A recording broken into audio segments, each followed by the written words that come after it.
wait 5 minutes and see who jumps on. Gotta close the door real quick.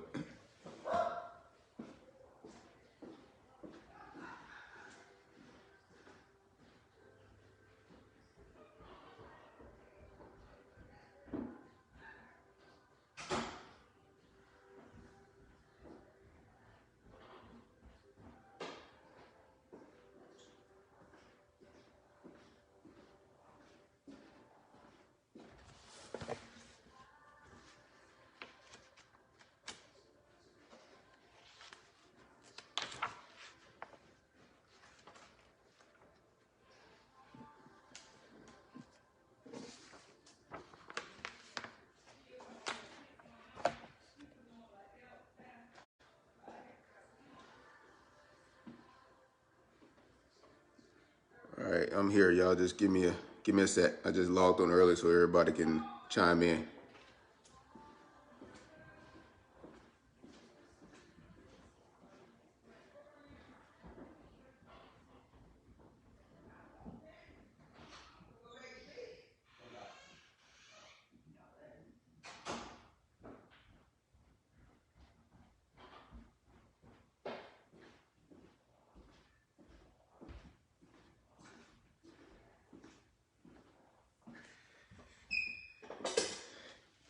Mr. Nelson, what's going on?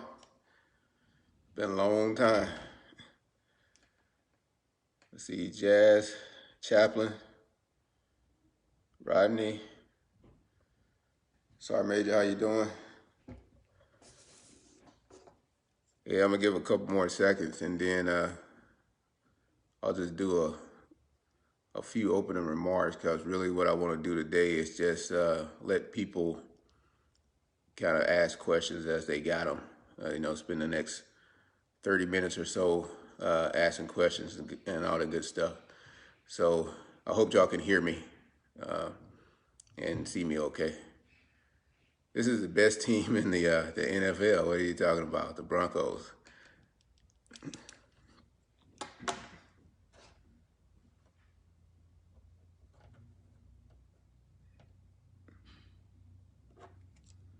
I'm gonna try to do this today without my glasses, so we'll see how it goes.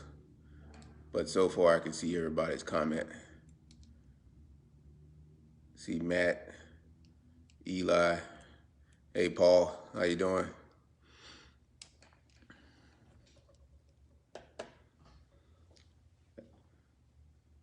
Yeah, so yeah, I want you to watch, but also, the real key to this, if y'all got questions, of course, go ahead and queue them up so you can post them and we can have a discussion. So, I'll jump right in, like I said, because I don't have any really prepared comments. This is more like, you getting your Q&A session with me. But I do want to start off with congratulating everybody who has graduated, the high school graduates of 2020, the college graduates of 2020. And then I know the CGS students are getting ready to graduate here soon and head back out to the force. So congratulations to all those individuals. Congratulations to the families, because I know some people, this is their first time having, they're the first individuals in their family to graduate from college. So congratulations to those individuals also. I want to give a big shout out to our teachers. So here in Kentucky, we just finished up the non-traditional education this week. And I tell you, I love my daughter to death, but having her at home trying to teach her for the last 6 to 8 weeks, however long it's been, hats off to the teachers. Much respect for all you do. Truly hope that they get ready to, they can go back to school in the fall, because I don't think I can take much more educating that young lady. The same with the healthcare professionals, nurses, doctors out there on the front line, fighting against COVID-19. Stay safe and appreciate all that you do. So the reason I kind of set this session up like this today with the live is because my job here at HRC gave me the opportunity to go TDY quite a bit. So I was able to sit down, talk to people, meet people that I only knew from social media, and we could have a great question and answer session.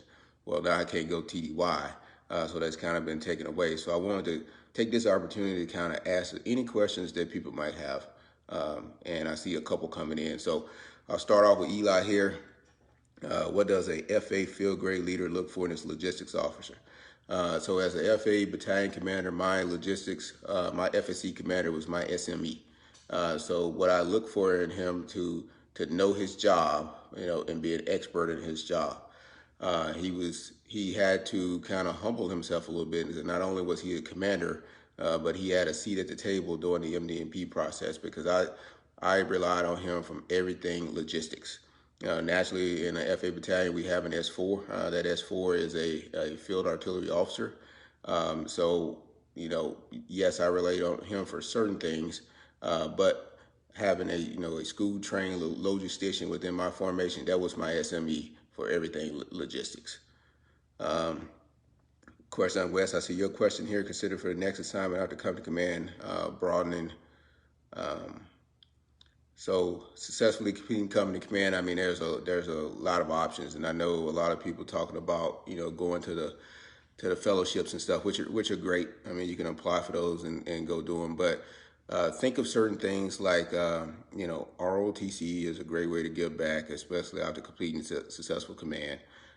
Recruiting is a way of giving back also, bringing people into the formation.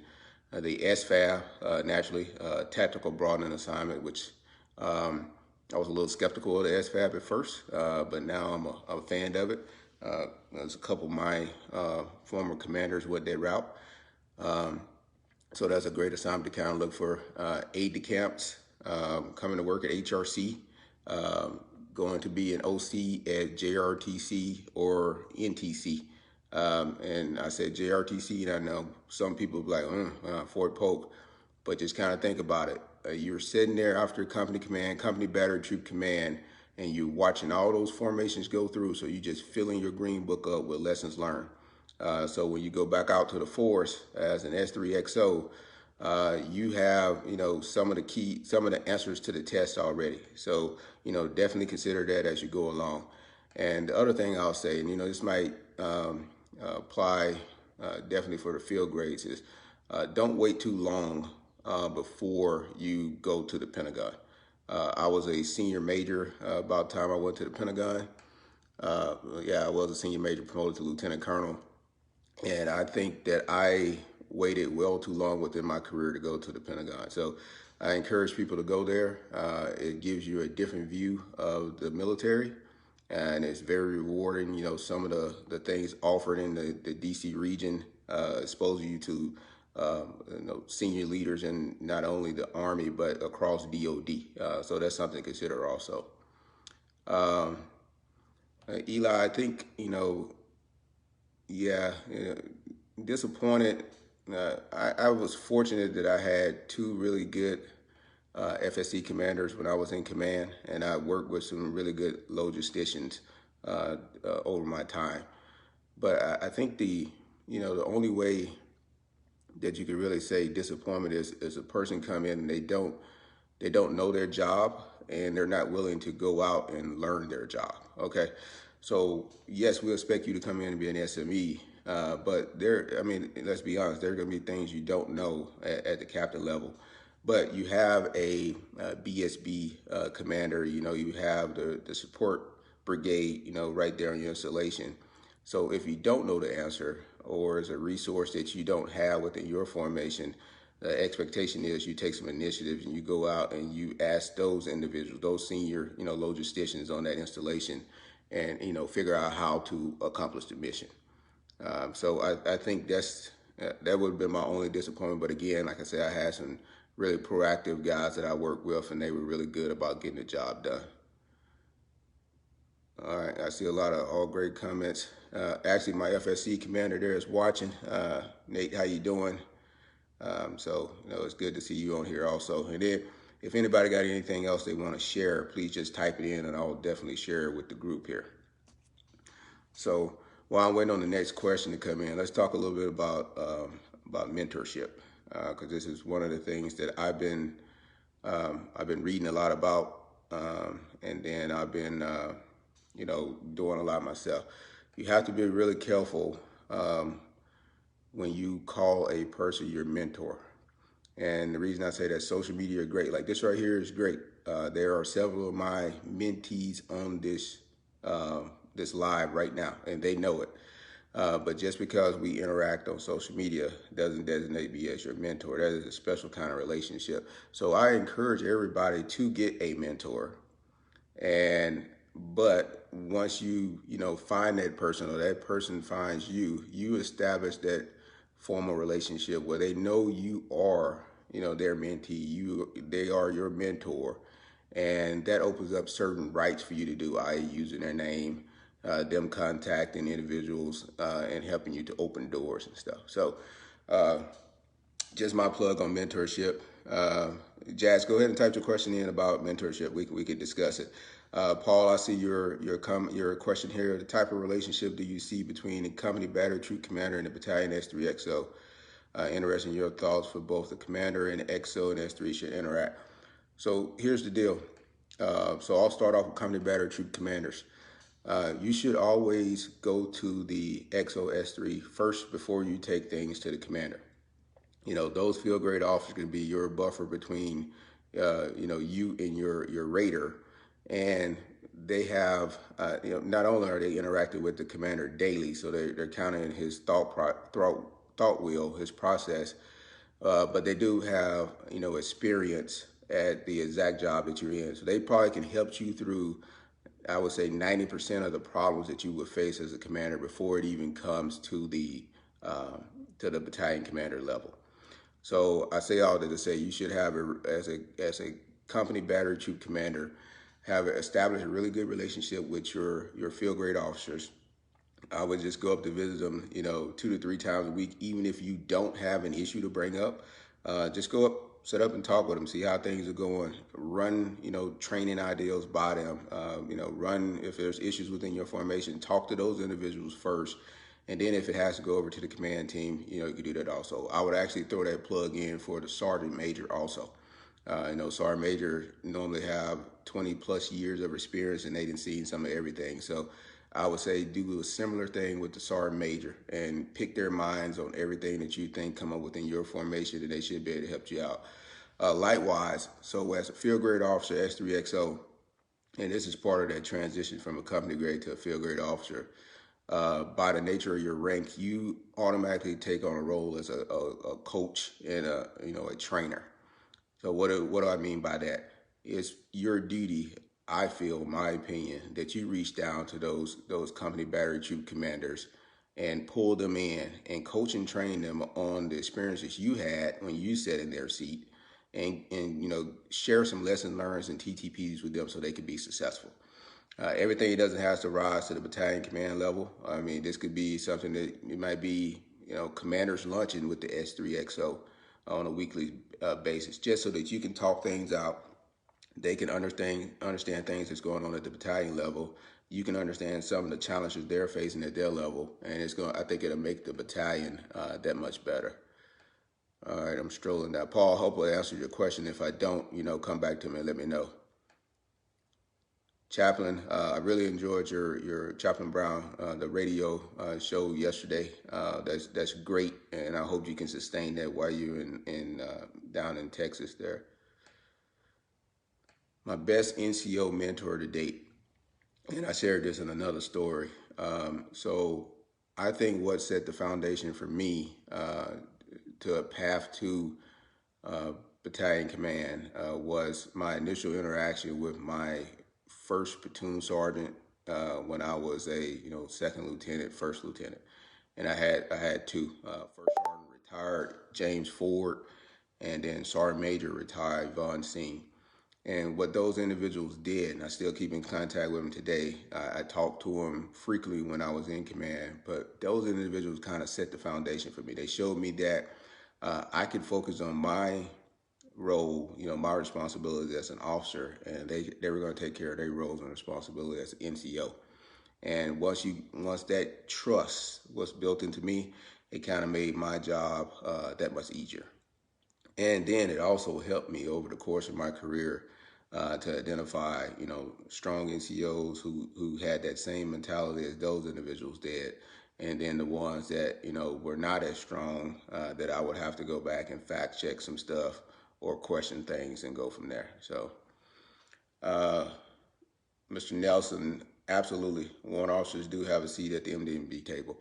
And so let me go ahead and I think you lead me on because I think you know my feelings on warrants here since we work together. But warrants have a special skill, and sometimes we don't always tap into them because we'll stick them in the corner, for our 131 alpha, and we'll stick them in the corner and say, hey, go do targeting. But they have a view from the NCO side, and then they have their view from the officer side.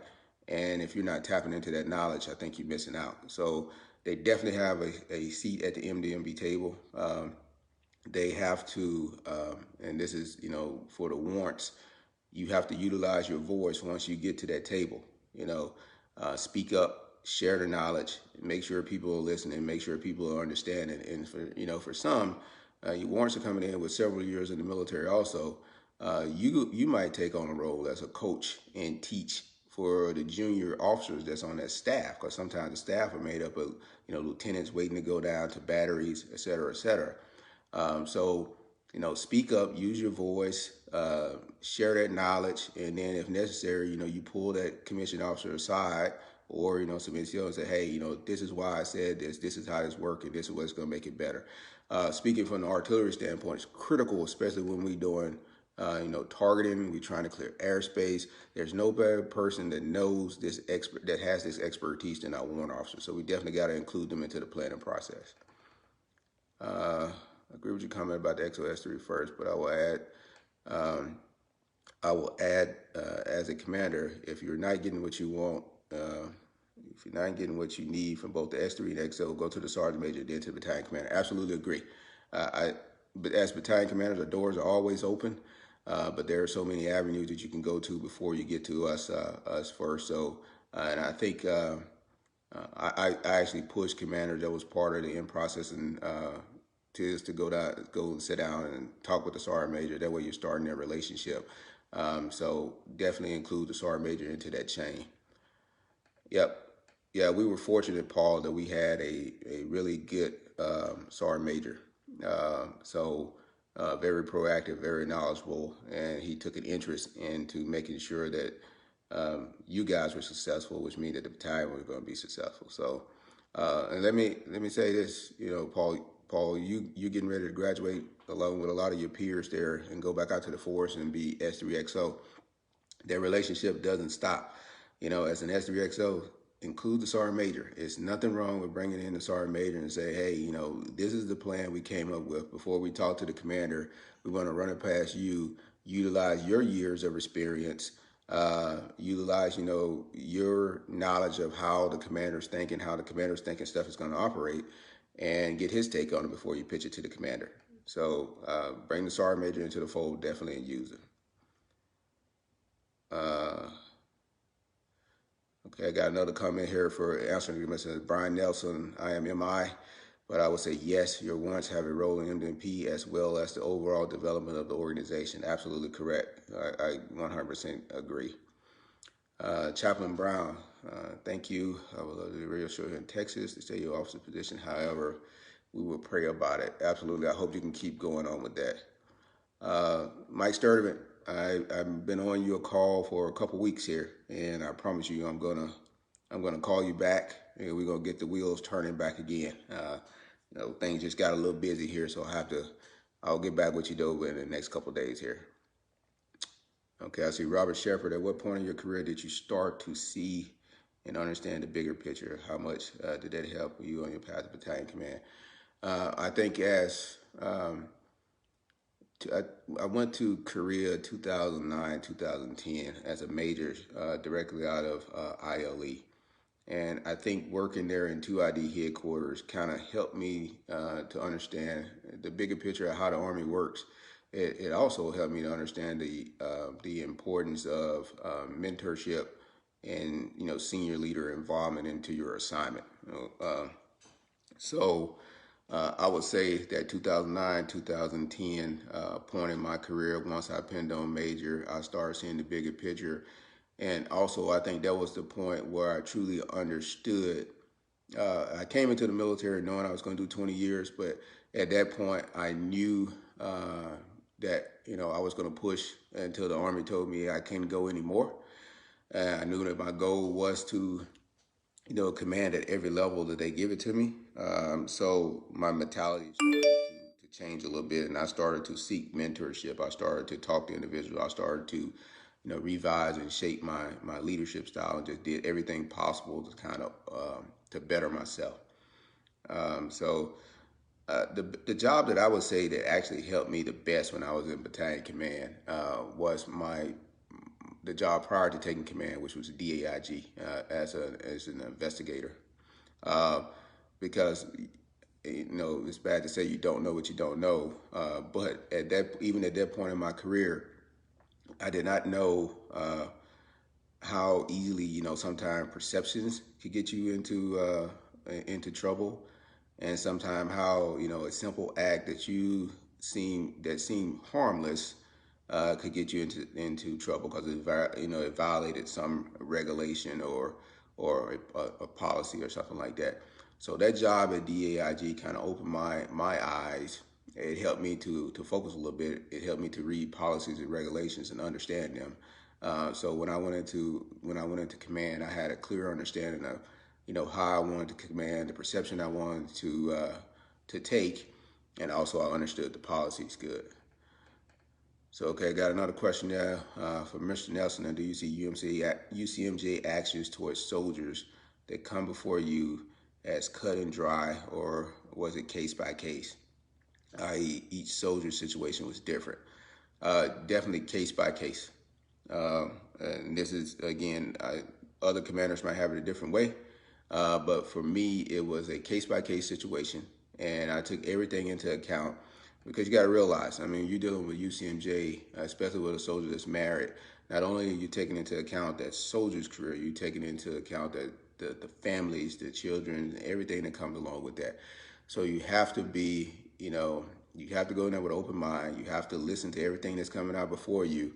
And you just, you, at the end of the day, you're going to do what's right by the regulation. You're going to have to do what's right, for the Army. But you also, it's just everything is not a cookie cutter situation. I hope that answers your question, Mr. Nelson. Okay, back to you again, Chaplain Brown. As you roll hard, do you also look at the transition out retirement? How do you balance being in and rowing hard while also thinking, planning, an exit strategy? Yeah, so retirement definitely has been a lot on my mind lately, and a lot of focus.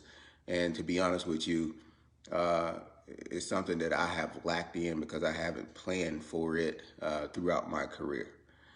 So now I'm kind of, saying, hey, let me think about this, and let me think about what is life outside of the military. And that, it's something hard to think about because a majority of you are like me. I came straight out of high school to college, ROTC, straight into the Army. So the Army's been my life for 22 plus years, and I'm 45. So I never had a civilian job or anything like that. So this has been my career. So it's something to really think about. Now I'm going to continue to row hard because I owe that to the Army. I still love what I do, and I owe that to everybody that I serve with and everybody that every soldier that I lead. But I'm exactly going. Part of me also is I'm jotting down notes on the side to say, hey, this is what I got to do to set myself up and my family up as we transition out of the military. And then, we in that stage right now where we're deciding what does life look like after the military. Quite frankly, we don't even know where we want to stay at yet. So we just got to kind of figure all that stuff out as it goes. Colonel Nolan, sir, how you doing? It's been a long time. I see a lot of family on here also. And then I see Isaac, you just logged in. So while I'm waiting on the next question to pop in, I want to talk about something else. We talked about mentorship at first. I want to talk about reading. Okay. Again, coming out of college, it was not, you have to read to get through school, get your degree. But then my focus, once I, pinned on my lieutenant, moved off to Germany, it kind of fell off the radar a little bit, except for the mandatory reading that the battalion commander made us do. And then once the war on terrorism broke out, The first thing that went out of the formations was, the mandatory reading stuff. But I would encourage everybody, if you don't have a collection, there's all kind of lists that are published out there. Major Cook publishes a list, Chief Staff of the Army publishes a list, develops your own list, but you have to dedicate time every day reading. I read something last night that actually made me go back and review some readings I had did before. But the reading is going to help you kind of understand the military as a whole, and it's also going to improve your communication skills. It's going to help you write, and it's going to help you, with your verbal or communication stuff. So dedicate that time a night. It might just be an hour a night before you go to bed. It might be a morning, whatever time frame is best for you. But dedicate some time every day to make sure you're doing some type of reading. And I was told one time, I know certain people believe, hey, you have 3 different books on your nightstand, trying to read them simultaneously. I'm not that intelligent. I have to read one book at a time. But you definitely have to go in and make sure you're dedicating the time to read. Okay, Paul, I see you say, do you have any recommendations on how to balance career decisions, taking into account family needs, wants? I see PCS, next job, extra hours at the office, etc. Okay, so that word balance always bothered me, and I stay away from it, especially when I'm dealing with career and family. I stick to more, I have to prioritize stuff when I'm dealing with the family and in my career. But here's what you have to do, especially as you're coming up to PCS and you're getting into the marketplace and you're getting ready to select jobs. What I would recommend is that you rank order these. Well, first, let me back up. First, you and your family have agreed on what your military goals are. I.e., if your goal is to go for a battalion, brigade command, and above, you need to sit down and have that conversation with your spouse. Let her know this is your goal. Let her know, what it's going to take to get you to that level, and make sure she's, has buy-in. She voices she or he, should I say, voices their opinion, and you guys agree that this is what your military goal is going to be. And once you do that, and you go into kind of picking assignments, bring your family into the fold, lay down a list and say, hey, based on our military goals, these are the assignments that fit, and these are the assignments that would get us there. Okay. Help them to, understand, the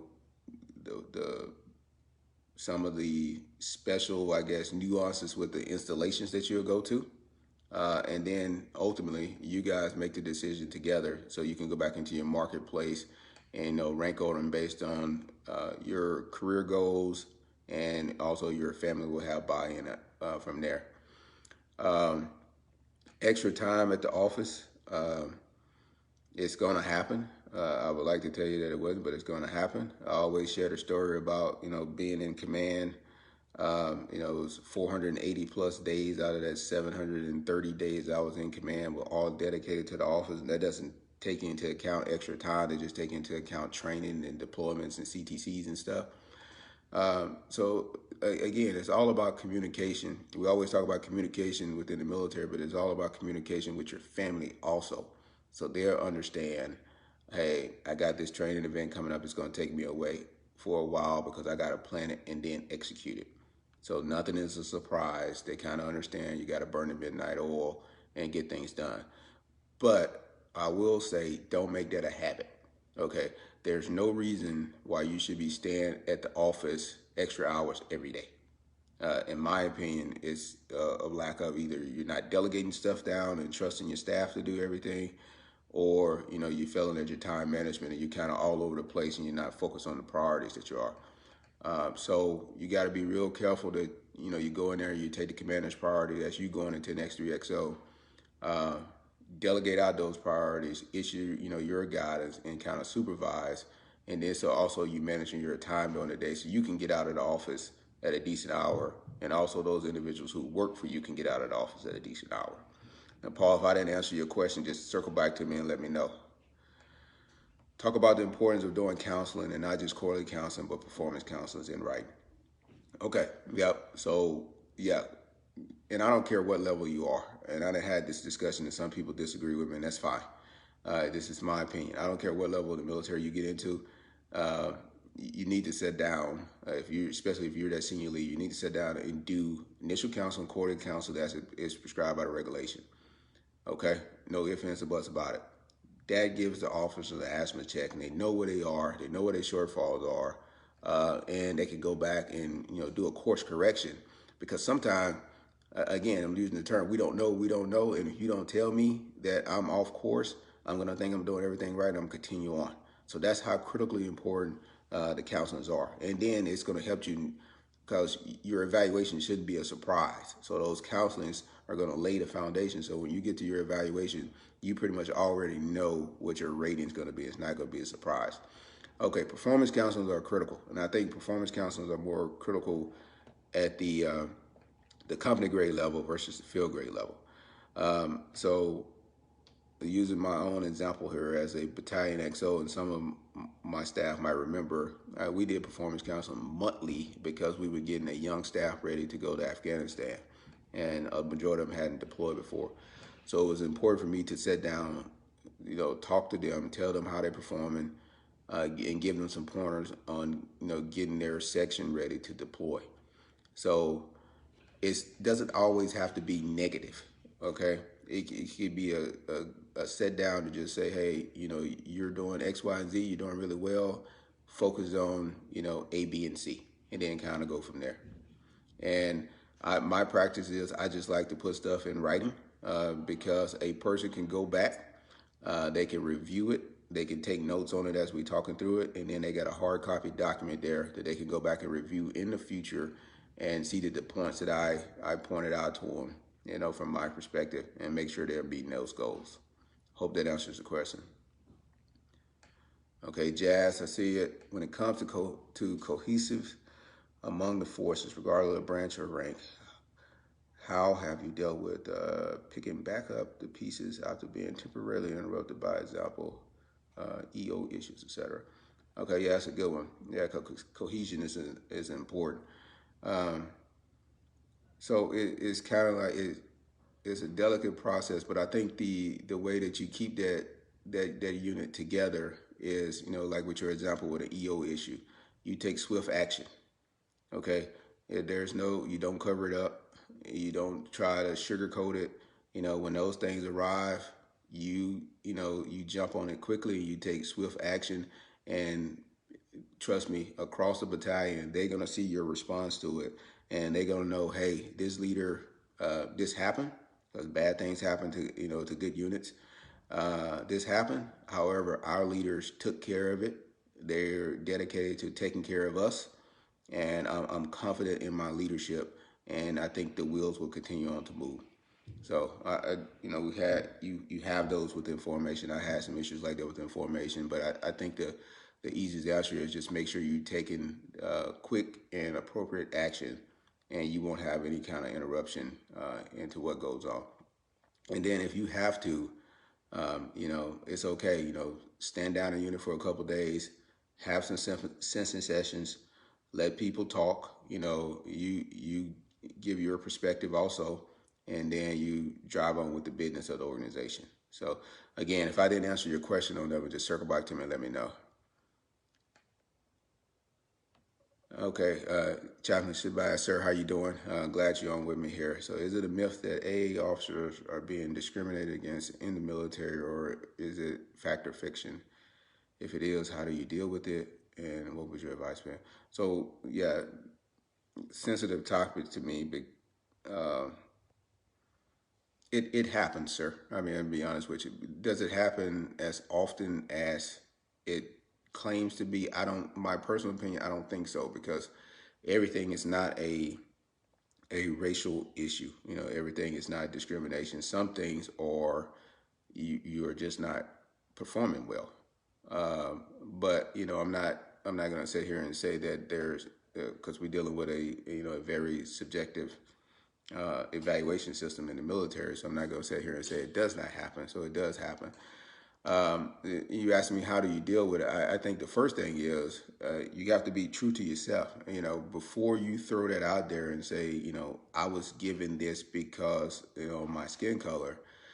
you have to be true and say, is that really true? Was I given this because of my skin color, or was I given this because my peer to my left or right are outperforming me? Okay, and I think that goes back to what we were just talking about with the counselings also. So if a person's sitting down there doing their counseling, this individual already knows where they stand. Okay. Then the second point I would say, and I have people calling me and telling me this all the time. Oh, what's the evidence to say that you're being discriminated against? What was said, what was the action? You got to kind of peel back the onion before you kind of run down that rabbit hole. Now, if everything aligns and then you do, truly find out, okay, I'm being discriminated against, or, this is a racial issue.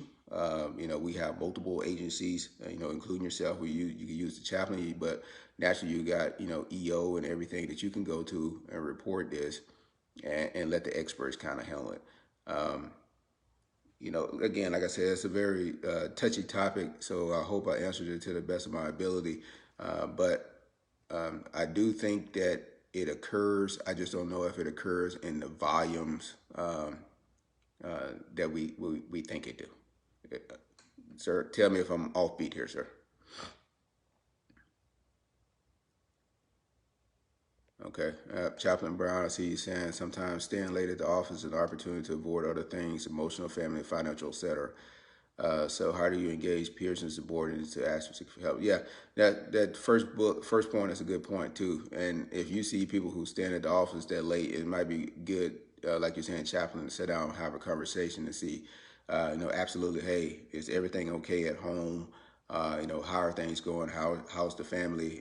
Kind of talk it through, because it might be a reason that they're trying to get away from there. How do you encourage peers and or subordinates to seek help? Personal courage. Okay, I mean, it's as simple as that. Um, you can choose to suffer in silence, or you can choose to use individuals like yourself. You can choose to use, our great behavioral health system. Uh, you can choose to go and talk to, if you got mentors, stuff like that. But it takes some personal courage to go out and sit down and bring down those walls to tell people that what's really going on within your life, so they can actually help you. And that's a hard thing to do, because a majority of the people are guarded, especially when it comes to their personal life, especially for military officers. We put on a smile, we slap on our hat, and we want to drive on. But so when it comes down to sitting down and sharing something, deep down and personal within yourself, that's a hard thing to do, and it takes some time. But it's all personal courage, and it helps. So yes, I would encourage anybody who has something going on and they feel that they need help, they need somebody to talk to. I would encourage them to seek that help, take that courage, go talk to them. It doesn't make you any less of a leader. Okay. If anything, you're setting an example for the soldiers that you lead, that's saying, hey, if I need help, I should go get it, because, the commander, the leader in charge of me, saw within in him or herself that they needed help, and they went and got it. So, hey, Keith, Captain Ians, how you doing? Okay, I see William Lawson here. Sir, follow up to the last rotation overseas. One observation I frequently witnessed was that people overlooked understanding their position in the unit versus their position within the command structure. Can you elaborate on this for the younger audience who may have not yet experienced this? Okay, position in the unit versus position in the command structure. So I'm gonna take a shot at this and think I know exactly what you're talking about here. Okay. So we all have, our jobs that we're trained to do within that organization, and that's great. You got to come in, you got to be the SME. For me, fires is my thing. So I'm gonna come in to whatever organization I'm a part of, and I'm gonna be knowledgeable on, the employment of fires. Okay, so that's kind of, my little position, my little SMG structure. However, I think what you're alluding to here also is the teamwork portion of this. Your position within the command structure, because you got to get outside of your little bubble, and you got to learn, somewhat the function of the person to your left or right, and you got to be able to chime in and help and assist, because at the end of the day, you're there, yeah, to do your job, but you're also there to make that command, to make that organization better. So teamwork, team player, definitely. You have to put forward the effort. You got to talk to your peers, and you got to be able to assist them. So if I'm trying to make sure I understood your question there, William. So if I didn't, please just post it again, and I'll take another stab at it. Okay, I'm back to you there, Chaplain, and I see your. Okay, after reading the War College paper, do you believe that AAs choose sustainment jobs over combat arms? While I don't like the comment, I found myself agreeing with it based on the conversation with AA wanting to go to chill jobs. Okay, yeah, I read that paper last night, and that's one of the things I was talking about. And I went back and read the two prior papers prior to that one, and I don't necessarily, because I won't ever say, you know, it's a chill job, because again, if you're looking at like some of the sustainment job, those are very, very demanding assignments. They're very demanding jobs. There's a lot that goes into it, and we are all part of the war fighting system. So I don't see anything as being a chill job. Now, here's my take on this, and that paper was very well written. It had a lot of great points in it. But I think what we got to take into account also is you got to sit down and talk with these officers. And it starts in ROTC to let them know, hey, if this is your end state into the military on a traditional path, this is what gets you there. If that's combat arms, that's what we lay it out. Okay, this is what gets you there. What do you want to do? What are you interested in? What do you want to achieve? What are your goals within the military? Lay out all that each one of the branches of the military has to offer. Talk them through it. Link them to people that are infantry, armor, artillery, or logisticians, signals, etc. Let them interact, and then let that individual, make their decision. Rank order the branches of their choice, based on after they did all the research, and after we didn't mentor them the best we could, let them make their decision. And if that decision is sustainment over combat arms, that's what it is. I guess my point being is, I don't want to see, individuals getting forced into combat arms with the hopes of saying, hey, if you go combat arms, you're going to be a battalion commander, brigade commander, general officer, because that's far from being true. You still got to perform within those functions. Okay, and part of what we do, part of what I love, and I know you love, what I love with field artillery, well, I guess that's it. The fact is, I love artillery. So I'm going to do all the research and knowledge and teach myself artillery because that's what I love. I got friends that are sustainment. They love sustainment. They're going to do everything they can to better themselves in the sustainment world. So I don't believe, I wouldn't say they're joining sustainment because of a chill job. I talked to multiple officers, and there's various reasons why people pick their branches. But I won't say it's because of the chill job. I think it's just more of, that's what they're choosing to do. All right, I'm strolling through here to see if I'm mixing anything. I think it's 50. Some people lack true self-assessment and therefore will blame anyone for why they are not being successful, to include making a racial issue when it's not. On the other hand, some people toe the line on discrimination. Absolutely. And I agree with that 100%. And like I say, I'm not going to sit here and say it's, it's kind of like what's been in the civilian world. Military is great. I love it. It's not a perfect system. So those incidents do happen. But for me personally, I'm very confident in our system once that stuff is identified, to get it investigated, and if it's founded, taken care of. So, but I'm also very cautious. If that's the first thing you lead off with is something racial, I'm gonna ask the 50 questions about your performance and everything else that went on. Lieutenant General Dingle, sir. How you doing today? Great session yesterday, and thank you for taking your time, sir. What are your opinion on AA branching combat arms? Okay, I was just talking about this with Chaplain Shabazz, and again, I think it's about we getting into the commissioning source, the ROTC. We're educating our cadets. We're giving them all the information on the branches, and we're helping them to develop their career path, and telling them what each branch has to offer. And then at that point, it's up to their decision if they want to join combat arms or if they want to go to one of the support or sustainment functions. I do not believe that, and then, again, I'm not speaking on behalf of the Army. This is speaking House's opinion.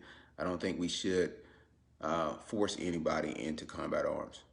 And I've said this before, and I don't want to hurt anyone's feeling. At this point in the military, we're training for a fight against a peer adversary or near peer. That means every branch has a part in this war. All right, every branch is part of this war fighting function. We're going to need every branch to win, okay? And everybody has to be SMEs in their job. So despite the fact that, you're combat arms, it doesn't really make you any better than the logistician, signal officer, or whatever that's sitting beside you, making sure that the organization is successful and that we can deploy, fight, and win, where we're told to go. I hope that answers your question there. Erica, how you doing? Very proud of you. You keep doing what you're doing there. You're doing great things. Okay, Chaplain Brian C. said, no doubt, we can smile, we can drive hard, suffer in silence. I'm a witness. Thank you for sharing. Caregivers need care too, especially commanders. Yeah, so good point.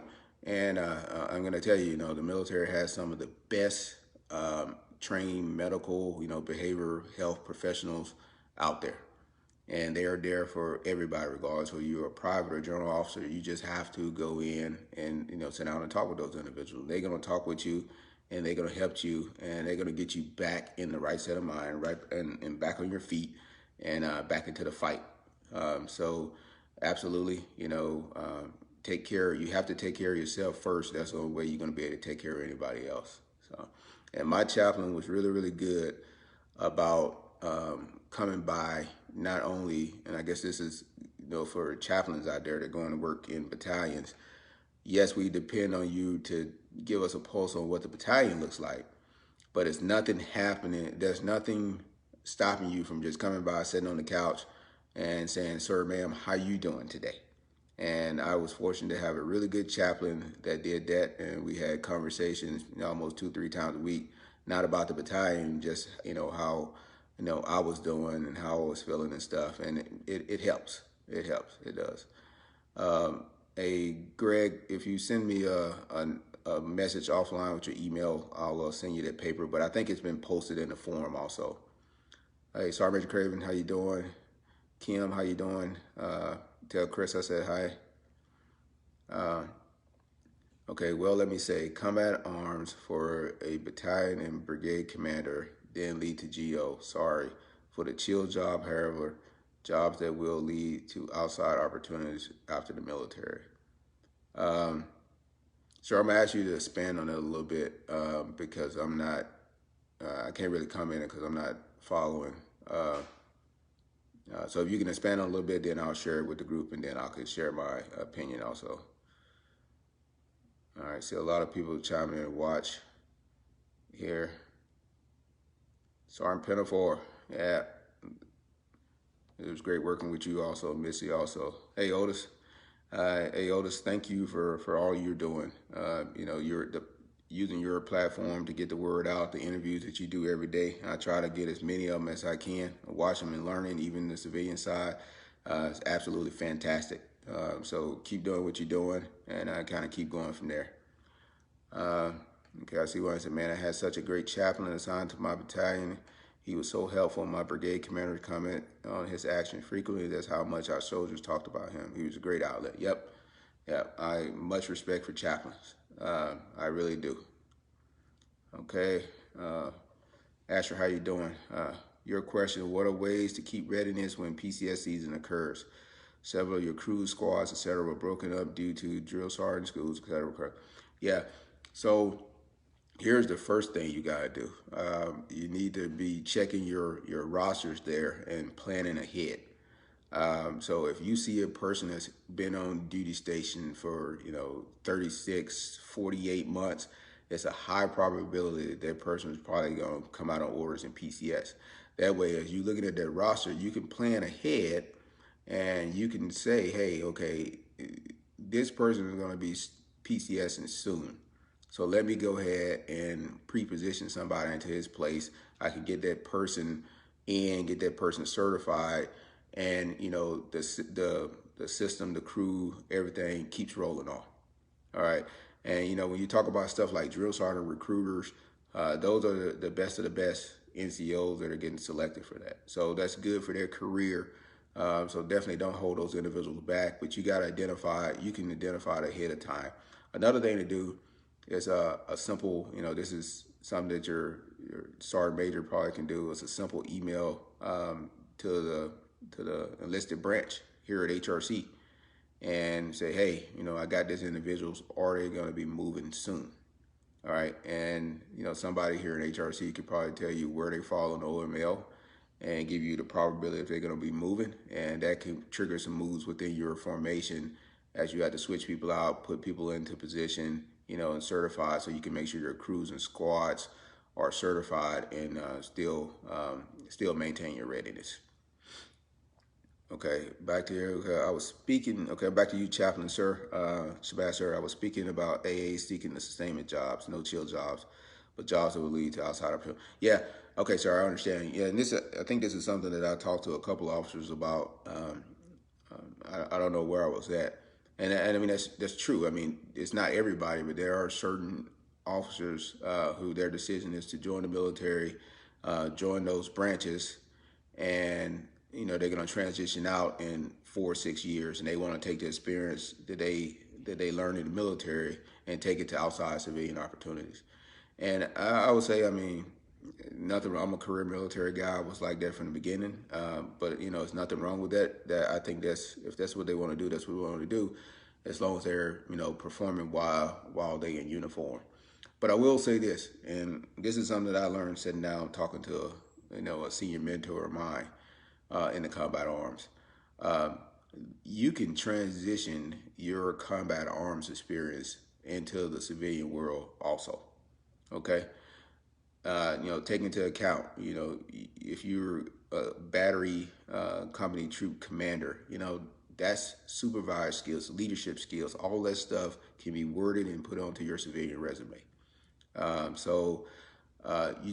then I learned this as I'm doing my research now. There are agencies on installations that helped you with developing your resume based on your civilian resume based on your military experience. So, you don't have to necessarily limit yourself to, the sustainment jobs or those jobs to transition to civilian side. You can transition combat arms experience to the civilian side also. But I do understand what you're saying, and I've talked to a couple medical officers that, utilize the military experience to transition out into the civilian world. Okay. All right. So while I'm waiting on, the next question to pop in, I kind of talked about this a little bit too. It's the knowing your warfighting roles and responsibilities, because again, we went through a period where we were doing a lot of rotations to Iraq and Afghanistan. We were doing a lot of operations off of prepared fobs, and we were falling in, and we were just accounting for equipment, and we knew where resupplies and all this stuff were coming from, et cetera, et cetera. Now, as we going into this the war, where we are fighting a near period, is going to be really quick. Things going to be happening very fast. It's critical that your warfighting role and responsibility. One of the things I learned during a division warfighter was, how the intel feeds into the operation piece and feeds into the fires piece, and then you got to feed the logistics piece into there to make sure you can sustain the whole fight. And that's a mouthful in itself because, you know, just going from what I learned from the logistics side, ship arrives, it takes X number of time to download the ship, then it got to go into this, and then it's going to take X number of time to get to this point where it's transitioned this, and then it's going to take X amount of time before it reaches, you know, that weapon system that's on the battlefield. So you got to understand that amount of, you know, that math, that calculus, to make sure that we can deploy, fight, and win. Leave my plug with that. Okay, Captain Holder, how you doing? So I see your question. Hey, sir, how can I stop higher echelons from taking my senior NCOs? I have spoken to the battalion commander and sergeant major, and I'm consistently losing. I will eventually start affecting my readiness. Yeah, I think you've done what you can. And, you know, talking to your battalion commander and sergeant major is great, but make sure when you go in there and talk to them, you're armed with, hey, if you take this individual, here's the second and third order effect, and this is how it's going to affect my readiness. At that point, if that, you know, if I'm that commander or that sergeant major, and my decision is to move that NCO, I understand the risk, and I'm accepting the risk at my level. Okay, so it's about, again, it's about communication, but you got to go in there. You got to be prepared. You just can't go in there and be like, hey, you know, you taking my person, it's gonna hinder my rest. You got to lay it out to them and show it to them, and then also be open to understand the bigger picture. Okay, they might be taking Sergeant House from you, and it's gonna, you know, it's gonna hit your readiness. We're gonna accept risks by taking Sergeant House from your formation, but the bigger picture is Sergeant House fits into this puzzle because of, you know, X, Y, and Z.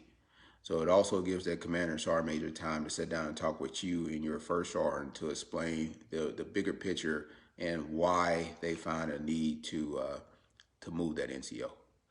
So a long answer to tell you is continue to communicate with the commander and sergeant major, but go in ready with the evidence to show how it impacts the readiness within your organization. Okay, William Larson, back to you. With the current impacts to COVID-19 on soldiers' ability to train, how would you define successful training with all the mitigating factors and limitations that will arise during the budget constraints? Where do we accept risk, and where must we find alternates to maintain force readiness? What guidance have you given your subordinates? Have you heard? Okay, yeah, it's a really good question. And, you know, I think this is where there's a prime opportunity for company level commanders to use some creative thinking, to use some initiative here, and come up with quality training events that fits within you know, the restrictions or the mitigating factors to keep our forces safe. I'm going to use Fort Drum as an example because that's where I did my command at. Okay, it gets cold at Drum, it snows a lot at Drum. However, we got the best cold weather gear the Army has when I was stationed at Drum. So, you know, part of, you know, when the commanders were coming up with training, they were saying, okay, you know, when I'm building my risk assessment, I know it's going to be cold, so I'm designating this is the uniform for this training event. We're gonna monitor them, you know, this many times a day. We're gonna walk out and do this training. We got, you know, warming tents, et cetera, and the training continued. So I think you just got to use a little bit of my guidance would be just use some initiative. You know, take those mitigating factors, incorporate them into your training event, and, you know, continue to kind of focus on readiness. You know, with COVID-19 as a perfect opportunity to get our, you know, our chemical and medical personnel involved into your company battery troop level command training. You know, they can go out and they can, you know, you got your medical personnel out there because a lot of the mitigating factors is going on, but they become part of the training event, and I think you can still carry on. So I follow a lot of Fort Jackson on Twitter, you know, as they continue to execute basic training. So if you look at installations like that have, you know, found ways to implement the mitigation factors, make sure they're protecting force and continue on with the training, I think that'll actually help some with your question also. Okay, go to the role. Okay, chaplains. Go to the role. Great example of humble knowledge leadership. God bless. Thank you, chaplain. I hope I answered your question before. Okay, Chaplain Brown, I see your question here. What are you doing and have you done to develop relationships to help people up? Will also help transition and people remember who helped them and help others. There are many GOs and SES and colonels who are waiting to help in the civilian world. Absolutely, and yeah, you're right. GOs, colonels, peers, even subordinates that have transitioned out Chaplain Brown. So it's a lot of people out there in the civilian world that are willing to help, and then they'll come out to you. They'll reach out to you to help you get with stuff. So that's a great comment. I see my brother's on. Hey, Leon, how you doing? Okay, what advice would you give an officer who has combat arms that never wanted it? The officer's year group is closed and VSEP is not an option. Okay. Hey, do me a favor. Send me a note offline. And I got it. I know that and we can have a discussion about this offline too. But trust me, I understand. Again, you have to understand how the accessions process work, and we don't always get the top branch that we want. So. The reason I want you to send me a question offline because I want to direct you to somebody who could probably speak more intelligently on this that I can on what options are available. With VTEP being closed, what options are available. But I'll tell you in the meantime, continue to perform, in your current position, because if an opportunity do arise. Where you can, do something outside of that combat arms function, i.e., going, to the Pentagon or coming to, like an HRC type job, it's going to all depend on your performance. So don't throw in the towel, continue to perform, and then reach out to me offline, and then I'll try to connect you with somebody that can give you a better answer than I can, okay? I am currently a battalion commander. COVID situation for me was actually a good thing. We are intelligence. There are a lot of online training that wasn't previously taken advantage of, not just speaking on intel, but for my maintainers, combo supply, etc. All those personnel were able to get different trainings and certification stuff, and the team didn't previously get. Yeah, that's great. That is a great comment, and that you're spot on. And that type of training, the online training, everything, it affects readiness just like going to the field does. Again, be creative. Use your initiative. Think outside the box, and plan it. And make sure it's within the mitigating factors, and execute. So yeah, great point there. Okay, good. And we can always improvise on carrying with train. Yep. Okay. Yep. Now, yeah, we'll talk offline about your question there to me. Okay. I think I got one more topic I want to cover. I don't know how long I've been talking. I don't have a clock down here, but I'm gonna wrap it up here. But one more thing I wanted to say, and I know there's a lot of officers that are on here, and but I do have some NCOs on here also. So I want to talk a little bit about officer NCO role, and understand as officers understanding that non-commissioned officers. And I have a better understanding of that now because of the job that I'm in. But the bottom line is, if you haven't cracked open 600-25, I'm pretty sure it's the manual, the NCO manual equivalent to our 600-3, please do. And this is going to help you understand the career path of your non-commissioned officers. And it's going to help you to understand, what their NCORs need to say, what they need to be rated as to be considered KD, what is considered broadening assignments to them, what gets them to the next step, what gets them to the next level. And it also gives you some insight onto their timeline also. And we talked about this before, you can see, kind of predict when a person is going to be triggered to move and where they're going to, and how that assignment affects their career. So make sure that you completely understand, your NCOs, their roles, what is required for them to continue on progressing in their career also. Okay, Captain Holder, I see. So how do you deal with a toxic leader above you, and you are trying to keep from being that person that's always going to the boss? Uh, okay, so you can't. We shouldn't tolerate toxic leadership within our ranks. Okay, it's and not only does it have a detrimental effect on you as the individual, it has a detrimental effect on the unit.